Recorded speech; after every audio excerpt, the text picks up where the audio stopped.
Okay, now some of you will say, well, look, I'm just not born happy. My parents were not happy, my grandparents, and I just simply can't change that. So let's look at what research shows. What truly determines happiness? If we look at the research by Sonia Lubomirsky, which is really the well-known research on what determines happiness, you will see one thing. You will see that 50% of our happiness is truly determined by our set point, right? So this is really by our genes. So if you tell me I'm really not happy and I can't really change that, I was not born happy, I'm gonna give you 50% okay, 50% I'll give you for that. Now, a 10% based on the research are circumstances. So what are the circumstances? Where we were born, where we grew up, how we grew up, what town, the friends when we were little, things that, maybe not friends, but things that we couldn't change, right? Things that we were kind of given as a kids.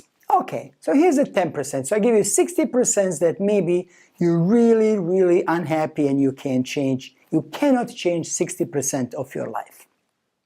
But let's look at what is that 40%.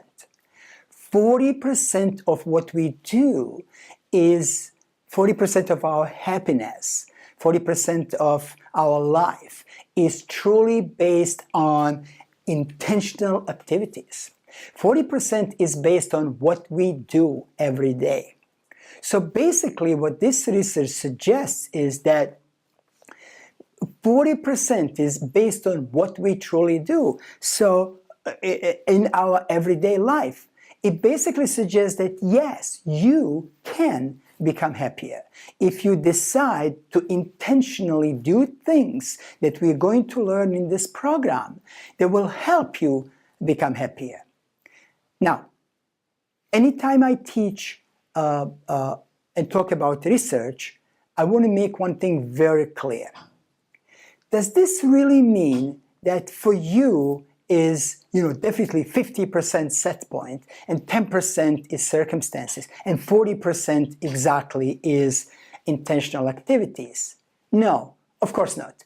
I don't know what numbers for you are. Maybe intentional activities are 47%, maybe they're 39.5%, maybe they're 37%, maybe they're 58%. Again, this is based on hundreds of thousands of people, so it's an average, right, based on so many people that they did research on, so that usually this question come up, well, maybe it's not 40% for me. Maybe it's not. I really don't know exactly, but it's a big chunk of your life that you, my friend, can change if you decide to do so. That you can change if you implement and start doing some intentional activities that based on the research and based on your own life, because trust me, I know, you know what makes you happy. You know what makes you feel good. So you need to do more of these things that make you feel good, right? So we're going to learn more about that a little later on.